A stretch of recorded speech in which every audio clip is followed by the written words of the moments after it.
আসসালামু আলাইকুম রহমতুল্লাহি ওয়া বারাকাতুহু। আজকে আমরা আলোচনা করব জুমলা নিয়ে। জুমলা মানে হচ্ছে সেন্টেন্স বা বাক্য। তো আরবি ভাষায় মৌলিকভাবে জুমলা দুই ভাগে বিভক্ত।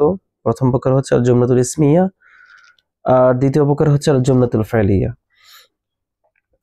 আল জুমলাতুল ইসমিয়া কি? আসলে আল জুমলাতুল ইসমিয়া হচ্ছে এমন একটি জুমলা যেখানে আসলে আমার একটি বাক্য, যেখানে আসলে কর্ম নেই, কাজ সংশ্লিষ্ট আলোচনা নেই, যেটা দুইটা ইসিম দিয়ে গঠিত হয়, দুইটা নাউন দিয়ে গঠিত হয়, বা নাউনের দুইটা ভাগ দিয়ে গঠিত হয়। পক্ষান্তর জুমলাতুল ফেলিয়া হচ্ছে এমন একটি জুমলা যেই জুমলাটা মূলত ফেল, ফাইল, মাফউল এগুলোর সমন্বয়ে গঠিত হয়।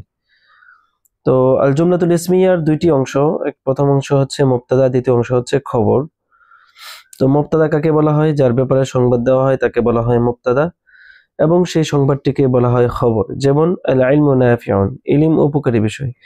এখানে আল ইলম হলো মুবতাদা, কেননা ইলমের অবস্থান সম্পর্কে বর্ণনা দেওয়া হচ্ছে, আর নাফিউন হলো খবর, কেননা এটির মাধ্যমে ইলমের অবস্থান তুলে দেওয়া হচ্ছে।